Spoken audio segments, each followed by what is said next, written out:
Hello, everyone, and welcome to the Surprise Lethal podcast. Simply put, we are a UK-based group of friends who play Weiss Schwarz, some more competitively than others. In this podcast, we plan on talking about Weiss, discussing big tournament reveals, the metagame, etc., with a particular focus on the UK scene. We're also probably going to end up going off topic and discussing our antics. I'm Brandon. I've been playing for about 3.5 years now, and let's introduce the rest of the cast. Yeah, so I'm Luke. I've been playing for pretty much bang on 3 years now, actually. I'm most known, originally at least, as the guy that played a lot of Kids Neither. But since last year, I actually picked up Bang Dream until it became Band Dream, and then I moved on to Kimono Friends. And recently, I've been looking into Million Life. So, yeah. I'm Sam, and like Brandon, I've been playing for about 3.5 years as well. Took me a while to sort of get into the competitive scene, and I was running weird things like terraformers back then. But for about 2 years, I've been piloting, probably been the biggest pilot of ReZero in the UK, and that's basically my deck. Though I am looking forward to some of the other things coming out this year, like Goblin Slayer and JoJo. Hello, I'm Richard. I've been playing about 6 years. I am a 765 main, but I've honestly performed better with other people's decks. Nice. So I guess move on to the next section. Yeah, let's just get right into it. Yeah. This past weekend, we had 2 events for the European League. And for those who don't know, in Europe we basically qualify for WGP Worlds by playing a league and getting points on a ladder, and then the top X from each country get invited to a final to qualify. So it's about as competitive as it gets in the UK. Yeah, it's been going on for about 2 years now, and this will be the 3rd year that it's gone on. Yeah, there was a test season as well. In the first year I was playing Weiss, which is 3 years ago, 2016. So This past weekend had 2 events, as they both took place in Birmingham. They usually get scheduled close together so people can come for the whole week. It's pretty good for the 2 shops that run it. Yeah, my house ends up usually being a little hostel for the weekend for a lot of people. Yeah, I'm pretty sure all of us were there at least one of the tournaments weekend, so we'll have quite a bit of recounting to do about that. Yeah, so I guess we just get straight into the Saturday, right? Chimera. Yeah, start with the Saturday. Saturday at Chimera, at 25 players, so it's the biggest event we've had in the league so far this year, which is pretty nice. Had a bunch of people traveling from the Midlands. Everyone came from Milton Keynes. It was pretty nice. Pretty much all around the country, really. The single 2 northern players came down, me and Nick. Yeah, so 25 players. Gone Gale on line 1. Is quite an interesting build, I thought. It was the gold bar level 1 combo into standby. I'm not sure if it used the level 0 standby the combo. I'm sure it did. Is that the one that That's the one that bounces to hand top 2s, isn't it? No, sure it's the one that bounces to hand and gives out a K and does something. Yeah, I can't remember. He was running that one. But it was a pretty solid shout for the room because lately in the UK everyone's been hyping up Summon Pockets big time. So maybe not so much with the level 1 combo, but the idea of both standbying in the bodyguard super early and just generally having double early play super cheap made it a pretty good pick for the room, in my opinion. So yeah, the bodyguard's an interesting card to run because obviously it doesn't gain any power on its own, but if you're up against something that can't deal with it as quickly and they start having to just crash their board into it, it can generate quite a lot of value, especially when you start doing the burn ones. Yeah, GG is pretty interesting.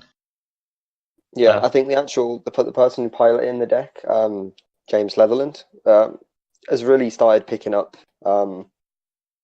He's been performing quite well since he switched over to playing GGO. Yeah, I've been following his I've been following his deck changes quite a lot lately, like over the weeks, as he's been testing out different builds and stuff. And he Yeah, he's got definitely a lot of takes a lot of momentum. the advice he hears on board. Yeah, I feel like he's made that sort of set his own, if you get what I mean. Yeah. Yeah. I think he like even dropped money on a case in it, so he's pretty dedicated to the series at least. Oh, for sure. He dropped Yeah. money on a case and then bought and like singled out secret rares. Mm. That's how dedicated he was to that. Yeah, he's not even been playing for very long as well, so it's quite Yeah, good that he's a coming to his own. relatively new player. I think he started playing just over a year ago, actually. Yeah, So- that sounds about right. He's improved quite a lot since then as well. Yeah. Yeah, he has. I think he started off playing. The earliest set I remember him playing was Chain Chronicle. He used to play Chain Chronicle and also Persona 5. Oh right, yeah. And Sword Art as well, like the. Yeah, bit of Sword Art as well. I think he always played like really jank builds for the Sword Art deck, like nothing, not the standard like Yuki Sinon. Yeah. But Sword Art's one of those sets where, with how many sets it's got, if you're coming into it for the first time and you're just putting together a set, you kind of end up building something weird. Yeah. Speaking of Sword Art, it had a 4-player representation in the room, of which one of those players got top cut. I think one got top cut, and then Brandon went 3-2 with it, and then I think the other 2 players went 2-3, if I'm not mistaken. Yeah, They were all. Yeah. So the room was quite saturated. I don't know how many summer pockets there were, but as far as I remember, there was at least 2, maybe 3. I think the room was quite. There would have been 3 if James Thompson had turned up, Yeah, but he didn't. So. I think it's 2. The room was quite heavily Sao and summer pockets to an extent. Yeah, I think they were all Yuki Sinon, so it's the usual deck people expect to go up against now. Yeah, pretty much. I've been experimenting with the gate instead of the Sinon for top end, but I'm missing a couple clean cuts and coin flip promos. So it is worth noting that the only completed build was the one that got top 8.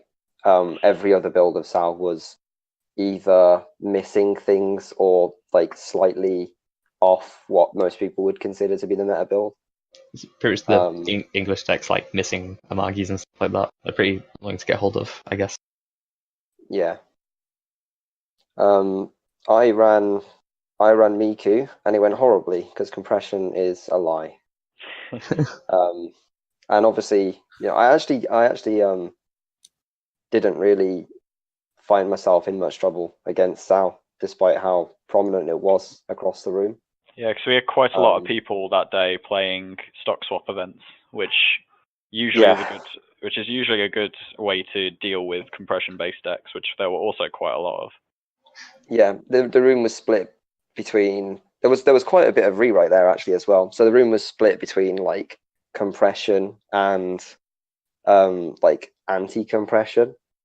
But it almost feels like a lot of the compression decks ended up going against each other, to be honest. Nick went against like 5 stock swap events and somehow still like worked. I think stock swap is kind of overrated, to be honest. I think I don't think it's overrated, but it's a little bit overvalued, I think. Yeah, I was stock swapped and it didn't hurt me nearly as much as it probably should have. Like I high rolled the day like really well and still just lost because like I'll just swing for 4 or whatever and it just sticks because that's just how compression works, I guess. But I don't think a lot of the UK players at the moment are like too adjusted to stock swap at the moment. Like they'll be completely put off of decks just because Bang Dream would be popular, for example. Yeah, our meta's been heavy on compression for a while as well. Generally, I'd say. Maybe not like the past few months, but since Bang Dream was banned, people like willing to bring out their rewrite decks again and stuff like that. Yeah. Yeah, rewrite saw quite a big drop, to be honest, in favor of some other decks last year.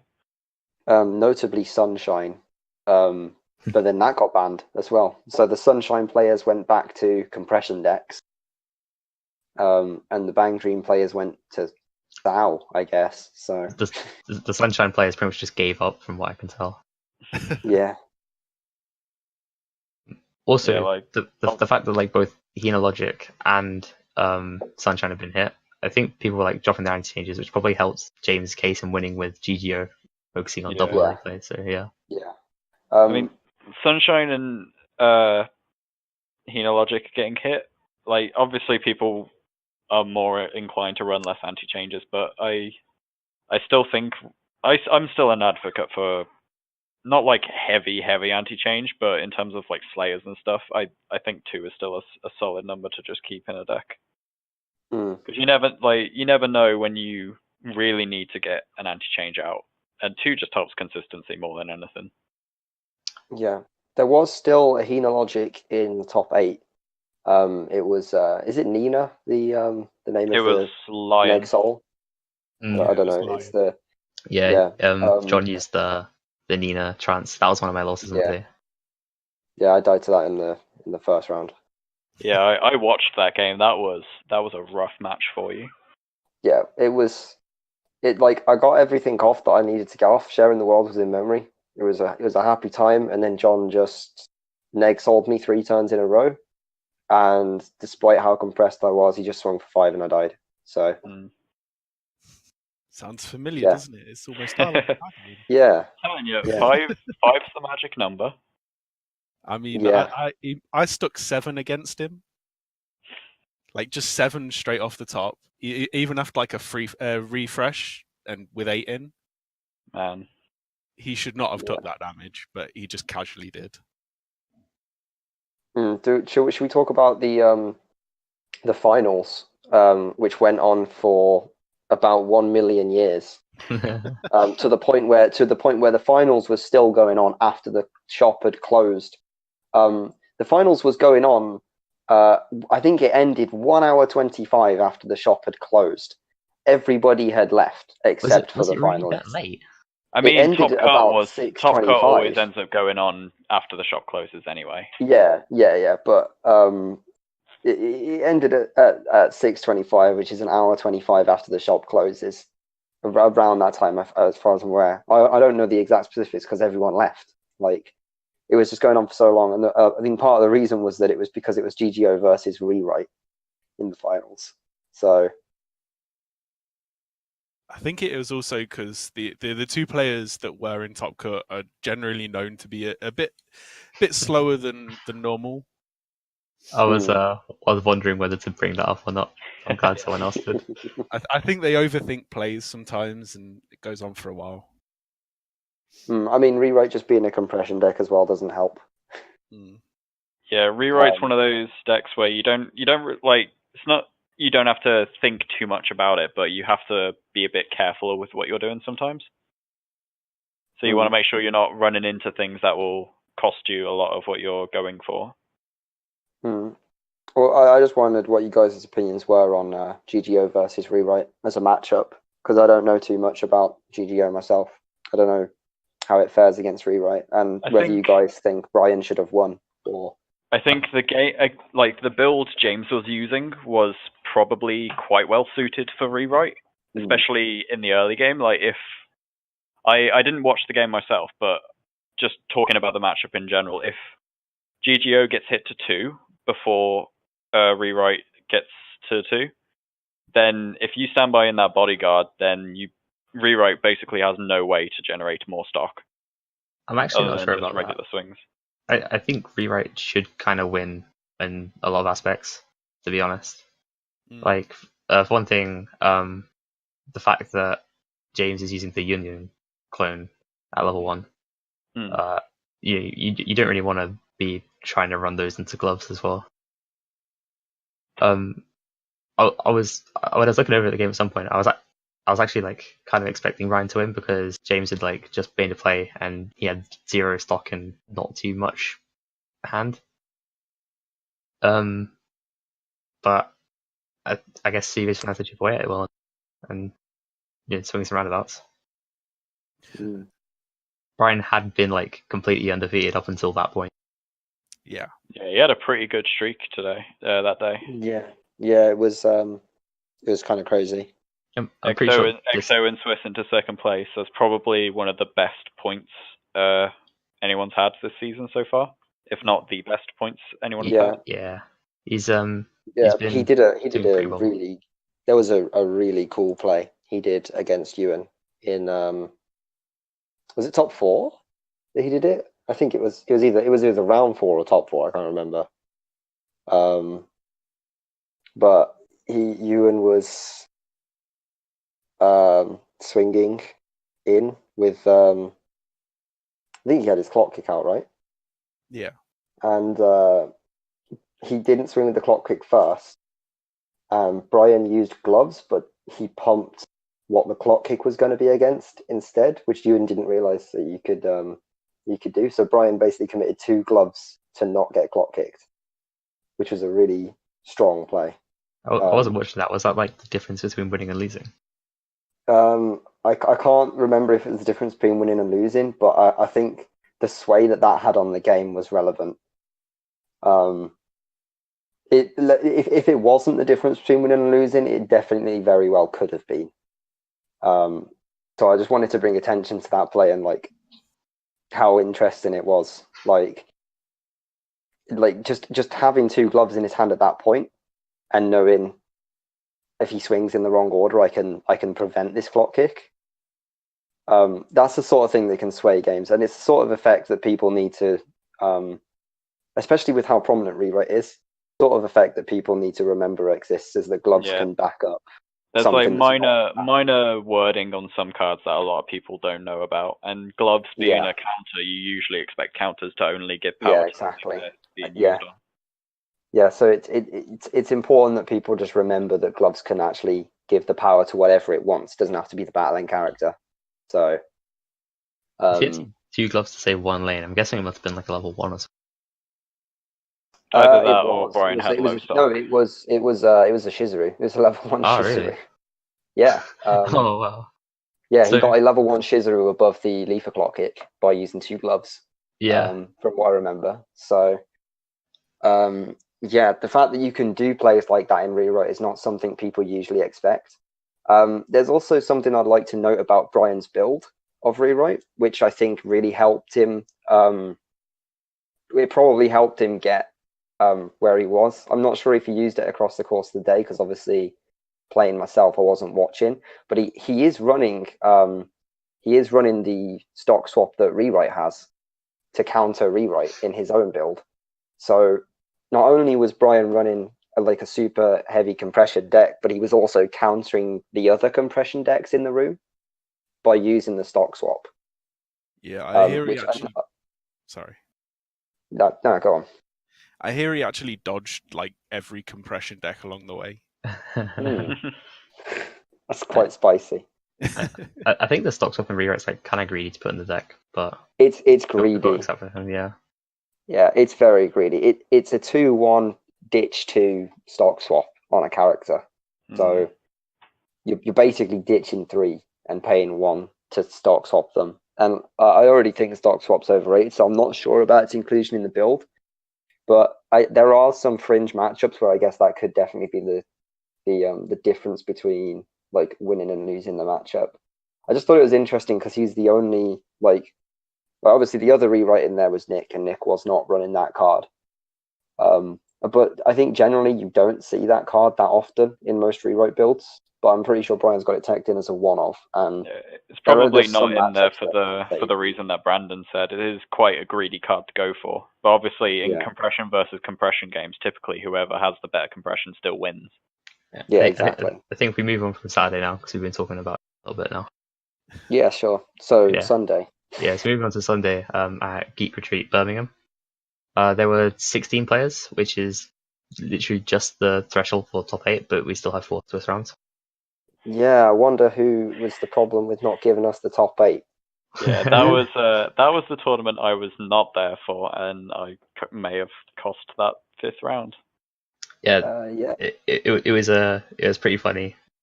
Luke calling Sam, putting on speaker for the entire room to hear Sam go, "I guess I didn't put on my alarm because you're calling me." Yeah, my decision to not go to sleep so I could be up properly for Saturday backfired when I ended up sleeping through my alarm for Sunday. Yeah. But yeah, so it's 4 rounds, top 8. So because it was just on the threshold, I think every 3-1 made it in, and They're actually like 2 or 3 2-2s that missed then. yeah, well, I was a 2-2 and I missed out because I chose to play Kisniver that day, against my better judgment, because I still don't have my Million Life deck. So the weekend was basically a throwaway. But I got Brian round 1. This time Brian was playing Fate, and I lost because I misplayed. So that felt good. Yeah, he was playing Master Build this time, wasn't he, as opposed to his usual Zelrict? Yes, he was playing Master Build. However, the spicy thing about Brian's Master Build is he's still running the Rin that stacks your opponent's deck as a one-off tech. I mean, I think Master Builds just use that anyway, to be honest. Yeah, It's just a good card if you don't use it with burn set. Yeah, he basically stacked my deck 4 times. So he burnt like all his resources. He failed to kill me that turn. And then I misplayed on the swing back and ended up causing myself to die. So I love Brian's Zelrict build. Yeah. Like, it's such a novel build, and he pilots it surprisingly well. Brian's just a very good pilot, generally. Like we were saying earlier, he's quite a slow player because he thinks he like overthinks his turns a lot. It's not necessarily a bad thing. Like, he's a good player. Yeah, he is very readable. However, he is very readable. Honestly, he probably has the worst poker face in the community. Yeah. Which is a shame, because I think if he was able to hide when things were going wrong a bit better, I think he would get much better results. But I also think if he did that, it wouldn't be nearly as entertaining to play against him. That is true. Bless him.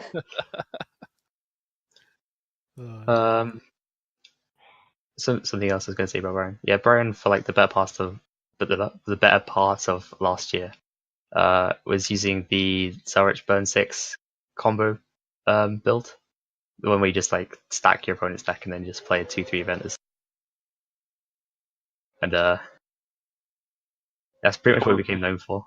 Yeah, towards the end he changed the build up a little bit and made use of the Gorgonize event as well. Just to maybe guarantee a little bit of extra damage. He's tried out Gorgonize, he's tried out Stock Swap, tried out the I think the 2-0 event that like mills both opponents 3. Yeah. To make sure there's more stuff in the waiting room. He's a player very passionate about Fate, so you can imagine how happy he is that Heaven's Feel got announced. Yeah. I mean, I'm excited for Heaven's Feel, and I don't even play Fate.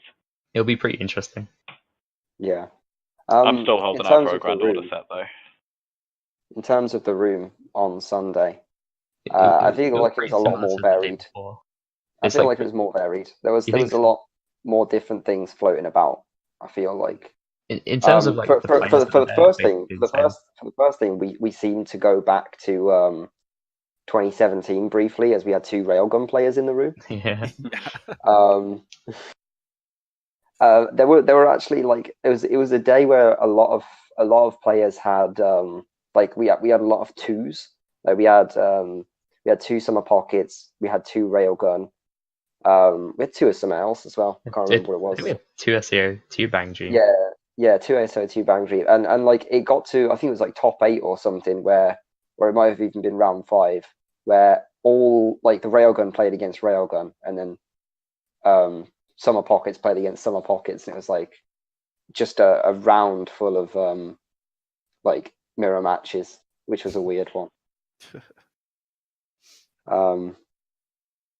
Yeah, we had Richard playing Kimono Friends and absolutely just destroying with Alpaca. The stock jet, like, you pilot the deck better than I do, like easily. Like I think it's just because I play a lot greedier. Yeah, I think that's the way that you probably have to play it, because I like, it's basically I'm lending him my deck that I took to Rome, and I it's like I scrubbed out of Rome super hard on that day, and I think it's because I've been playing Commando Friends a lot too, too safe. I've been playing it too safe. I've been trying to just not go for the high ceiling. Whereas like I've never seen more clean stock in one day. Like every time I would come over and look at your game, you had like 15 clean stock and 2 alpacas in the back row, and I'm sitting there thinking, how has he even done this? You'd have a stack of cards in your stock bigger than what's left in your deck at like any given point. Yeah, that's very accurate. There's only like, I don't think I had a game where that didn't happen. I think all of my games were reasonably smooth. The only one that was messy was against Gemma, and oh my god, that game was a train wreck. Basically, I was all 8 out by my second turn, and I honestly just had to pretty much tri-field to like pay out the climax that I stock like put into stock. I then had to literally attack once, skip my turn, do some more fixing, like fixing the deck, skip my turn again, just to fix the problem. Luckily, she stayed at level 0 and just couldn't get like anything on the field to really push. And I still managed to get about 15 stock, like free after that. Did you end up winning that game? No. Oh. I think I took a bit more damage than I should have, but at the same time, she also just ate tons of damage. Sometimes it'd be like that. Yeah, that's it. It was a really close game, though. It really was. Despite what happened. Yeah. There was. I want to say there was half of the Sal in that room than there was at Chimera. It was just you and Peter. Yeah. Is it just you? Just you and Peter. Oh yeah. And both of them. I think. Well, you and flopped out. I don't remember how well Peter did actually. Peter got third place at least, right? Third or fourth? Maybe he beat Gemma in the third, fourth playoff. Oh right. Okay. Yeah. Okay. So third place. Just sort of quickly go back to the Commando Friends thing. I find it like ridiculous how in our game in top 8, I think I was doing like a pretty good job of impressing you. You had like only one attack at one point, and then still by the time I was like ready to bread you didn't even have alpaca. Still had like 12 clean stock. I was like, what the hell's happened to? Yeah, I think that game just went on a bit longer than it should have, and I don't even think the bread did that much, did it? I mean, no. To be honest, I got really lucky. Actually, I remember that because it was a situation where you were stock swapping 10, and I only had 12 in deck. It was basically, I think, 1 climax in stock and 6 in deck, and you somehow managed to dodge the one that was on the bottom. And I literally got to a point where I was refreshing 3, and I cancelled everything. Yeah, I think you like started the turn at 3-0, refreshed with 3, and I had like, I think it was like swings for 3-3 and then a Yukina. And by in a turn you were on like 3-3. I was like, what has just happened? Literally, the Yukina burned to one of them actually stuck. The others just didn't. Nothing. Every else other did. instance, yeah. Yeah, it just happens like that sometimes. Yeah. The winner of Geek Street was James Thompson with Summer Pockets, but not the meta build that you're used to, not the standby build. It was Gate. It was Wind Gate.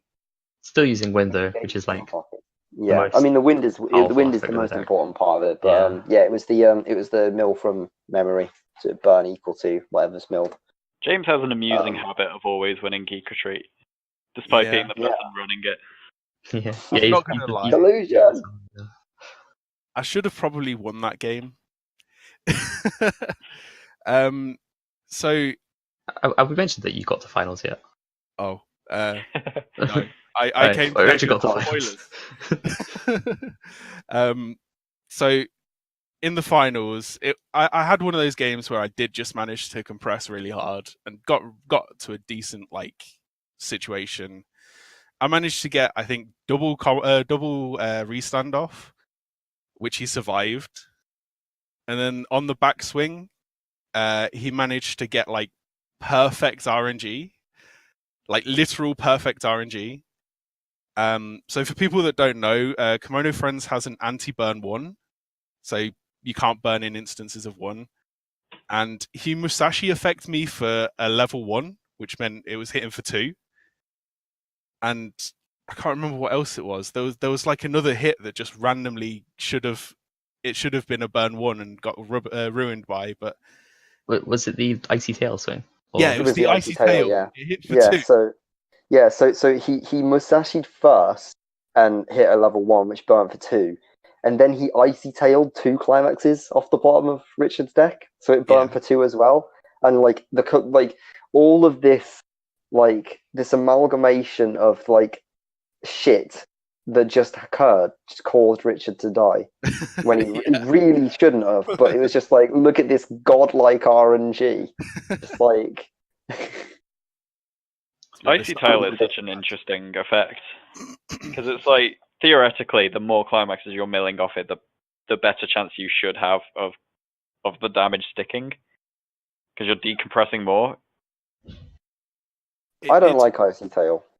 It's really sick when they've got like 4 cards in deck and you know there's at least 1 climax. That's like pretty much the best application for it.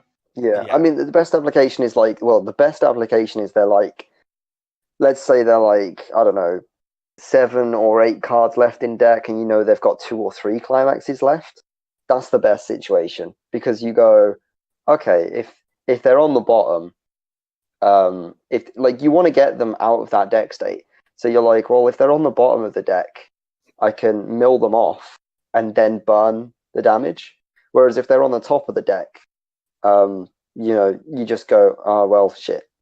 But regardless of what occurs, like, I mean, this is just why I don't like Icy Tail. It's like, I think it's best when, it mills 4 or 5, right? Is it 5 it mills? 4, I'm pretty sure. 4. Yeah, it's 4. four. So if they're 4 left in deck and you know they've got 2 in 4 or something, it's amazing because you've just dealt 2 instances, like you just got rid of 2 climaxes and then you're getting an extra instance off it as well. But those times alone, it's such are a like super fringe card. It's such a fringe card, and it's definitely a bit high rolly, but it's really fun when it works. If the Summer Pockets version was still on a climax combo like Psychonos was, I don't think it would be nearly as good. Oh yeah, I would never run it on a climax combo.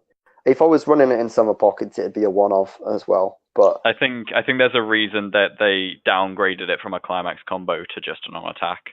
Yeah, I mean, regardless, like I think it's too risky. If like for most situations, it's too risky. Like if let's say they've got, I don't know, 16 cards left in deck, and maybe they're really compressed. They got 4 climaxes in 16. So you go for the Icy Tail. If you hit none off that, then you've just compressed them further. It's like even if you were to burn through their 3 climaxes, they're now just like closer to a refresh.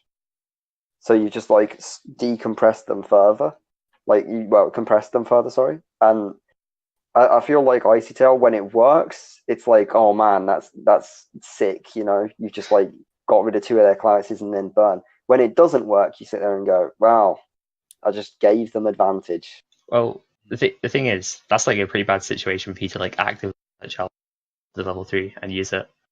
It's if you're stuck with it, then you're probably having like a bad game anyway, and you just have to high roll. But if you like search for it out because you know they've only got like 4 cards in deck and maxes in there, then it's something that it's obviously Icy Tail isn't the main finish of that deck. It's a very niche card. It's like a tech card that you put that you grab when you feel like it's going to work. Yeah. Oh, I think it's like definitely always worth inclusion because it can turn unwinnable games into winnable games sometimes. Like I said, it's very good in very fringe situations. But I'm just not a fan of the card. I'd rather use the slot somewhere else. There's probably a good bit of discussion on a trial deck level. I don't think we've got anything else to say about Geek Street Birmingham, right? Yeah, no, I think that's pretty much sums it up. Like, not much happened, like that's outstanding on that day. Like apart from Ben misplaying against Lee, then throwing away his win when he could have actually just beat Lee, which would be like a massive upset.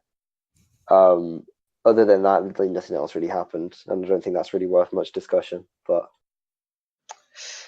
It's yeah. Next up, we're trying to get through a bit of recent news quite quickly. Yeah. So past week we've had a few Sneaker Bunko card of the days. Very Boy. questionable taste, to say the least. Yeah. The card of the day post got zucked.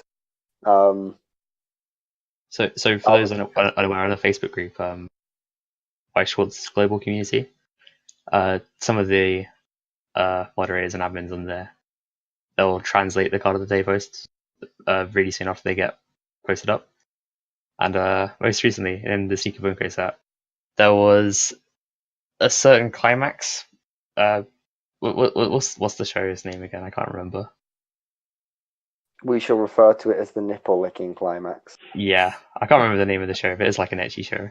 And it was Testament of New Sister Devil or something like that. Yeah, that's the one. If that's, I don't know, it's just a bunch of words put together that don't make actual sense. But that's a classic light novel for you, really. Pretty much.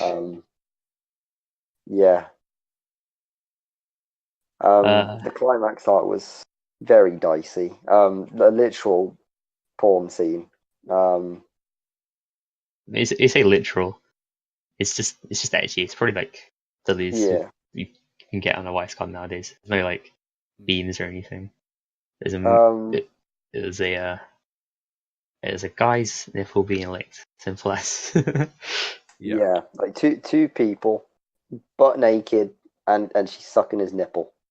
Is the climax, and the posts that have the translations for the card today, it's usually put pictures.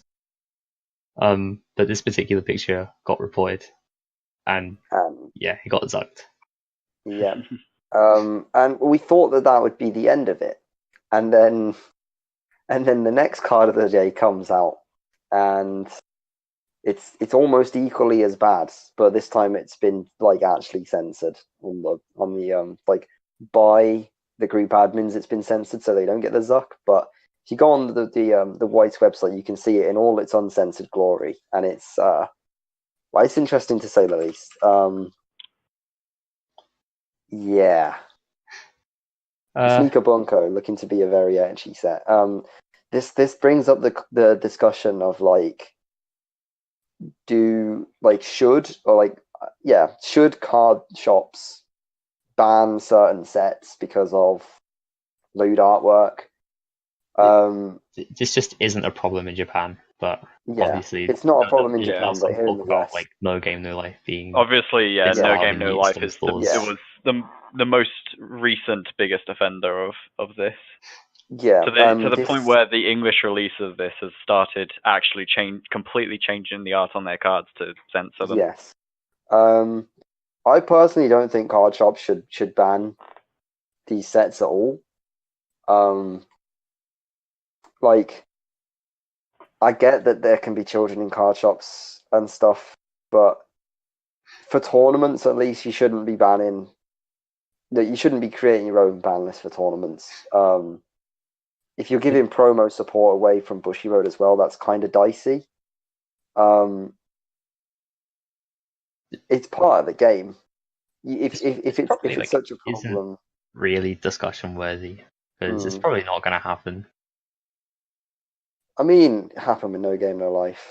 Stores banned No Game No Life from being played. There was quite a bit of controversy around it. I don't know if that's more because it's like depicting younger girls in that though.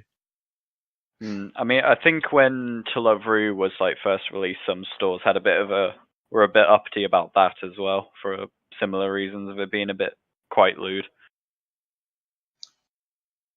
Yeah. I don't think any stores actually banned the use of To Love Rue, but I think there was like discussion about it.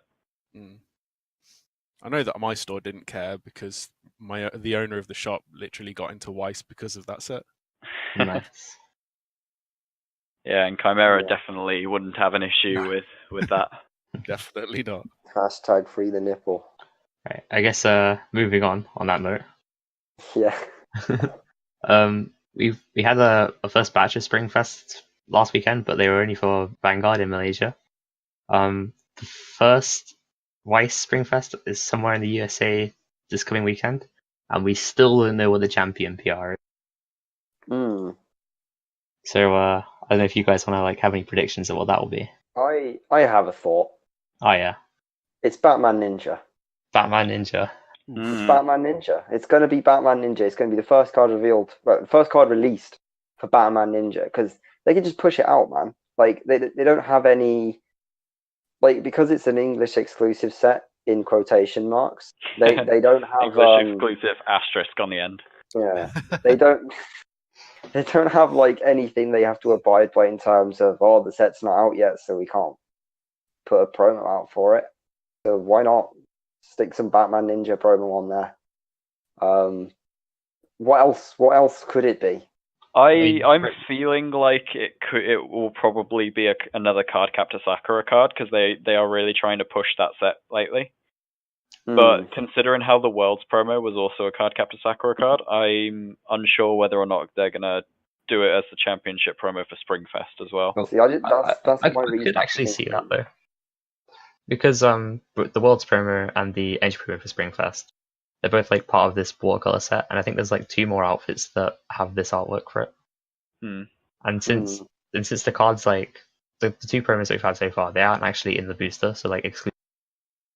It'd be pretty dumb to like make it an actual good promo and have an exclusive effect. Like it'd probably just be a mediocre card or something.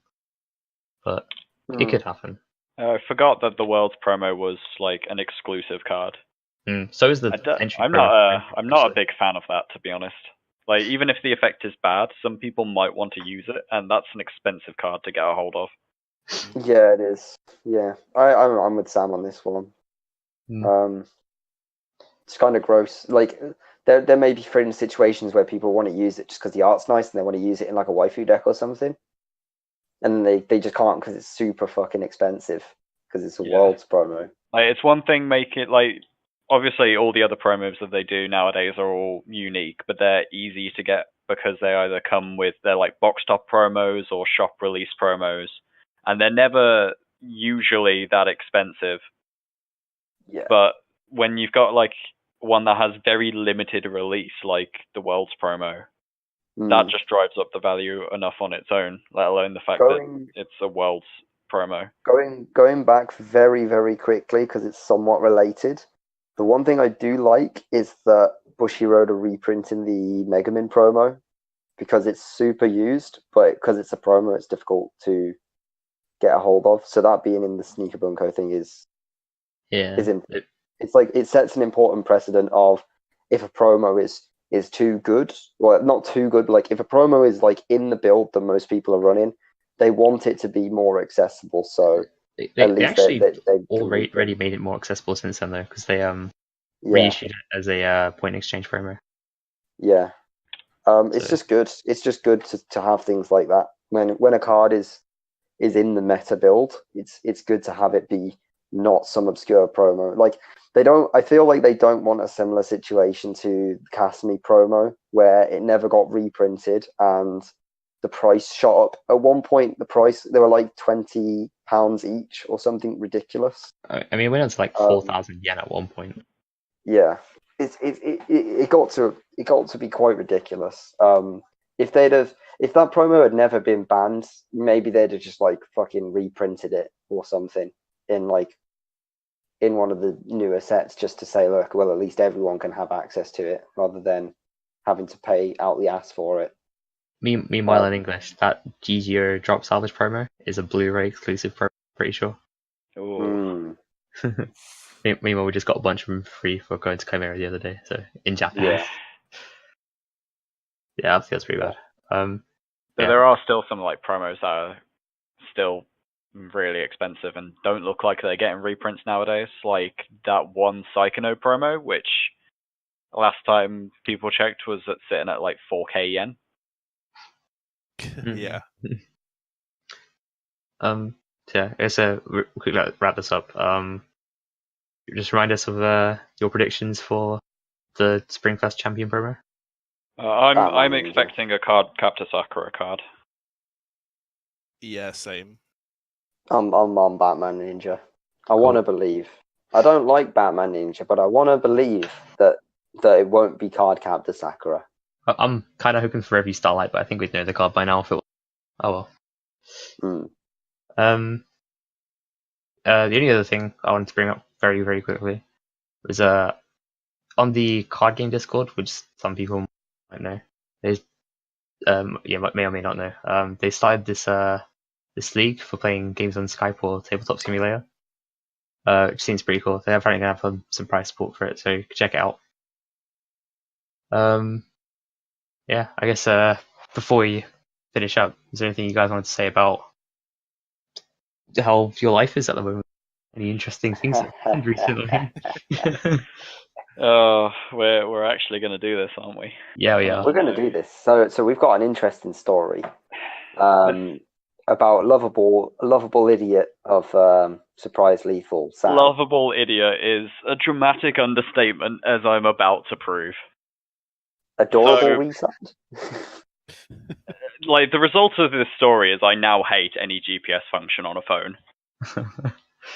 And yourself. It's apparently awful. Oh, yes, but the GPS mainly. So Sam, did you want to tell this story from your point of view, or did you want to let someone do it? I feel like I should do this because no. I think we should tell this point. I want to tell this from the point of view of Sam's Uber Eats driver. No, because I think I don't like you telling stories. So yeah, let Sam say it. I made the decision to order myself an Uber Eats at about 1 a.m. because I was hungry, and I go through the whole thing, wait 40 odd minutes for it to arrive, and I'm waiting outside for him to get there, and I'm like, where is he? It's showing on the map that he's like a couple of streets away, but he's just sat there. So he gives me a phone call, asks me where I'm at, and I'm like, I'm outside, where are you? He's like, I'm outside, where are you? And we follow through like a back and forth phone call for well over an hour trying to guide him to where I was. And it wasn't until I got back inside and realized that I was, in fact, ordering an Uber Eats to a city 4 hours away from me. Oh, you didn't realize. It was me that realized. Because we realized simultaneously. Oh, no. This whole time, Sam was ranting heavily in our Facebook group chat about how he's never using Uber again. Going to give this guy 0 stars. I gave him 5 stars. I felt really bad. He posted a picture, and was like, "He's going the wrong way up the street." And I happened to see this picture and recognized it as my own address, 4 hours away from Sam in Leeds. Yeah. It wasn't until after I sent that picture and I'd looked around on the map wondering where he was going to that I noticed it said Leeds University, and I was like, oh. Yeah. So Sam ordered an Uber Eats to a city 4 hours away. Sat in the cold. The automatic. Stood in the cold for 1 hour. Locations. Yeah, stood in the cold for 1 hour waiting for this guy, getting angry that this guy wasn't here. It was very cold. The cherry on top, the icing on the cake of this story is that after this debacle, Sam could no longer order an Uber Eats because by the time I'd gone inside, it was like 3 a.m. and Uber Eats had stopped delivering. Yeah, and that made me very sad. Our lovable idiot wandered back to his dorm, got in bed, and cried himself to sleep on an empty stomach. I don't think I've ever misplayed that hard before. Yeah, this entire little section was literally just so you could hear that. But This is if, the kind if of anyone quality has of anything Weiss else- players we get in the UK, guys. yeah, if anyone else has anything interesting to say. I don't have anything particularly interesting to add. I have nothing that can top that, at least. Yeah. I think this is a good place to wrap up then, perhaps? That's end on a high note, I guess. End on a high note, yeah. Yeah. Yeah, okay. So thanks for listening, everyone. We're going to aim to upload these podcasts every 2 weeks. So by the time we're up next, we'll be able to talk about. I think there's definitely one Springfest that will be happening for Weiss, maybe 2. Yeah, hopefully we should actually know what the championship promo is going to be by then as well. You'd think Yeah. after one of the tournaments you'd know what you're winning. Yeah, but you never know. It's important to note that the guests and stuff will be rotating around. Oh, yeah. Based on Yeah, who's we're not available. always going to have the same group of people. Might not even have 4 people. Yeah. But you know, we'll try and keep like at least a certain amount of mainstay people on, at least. Like Brandon should be on almost every single one of them. Yeah. Unless for Most some likely. specific reason he can't make it. But yeah, I think that about does it. Yeah, thanks guys for joining me. Yeah, Thanks for having me. it's been good. Been See you next interesting time. interesting first podcast. Yeah. Yeah.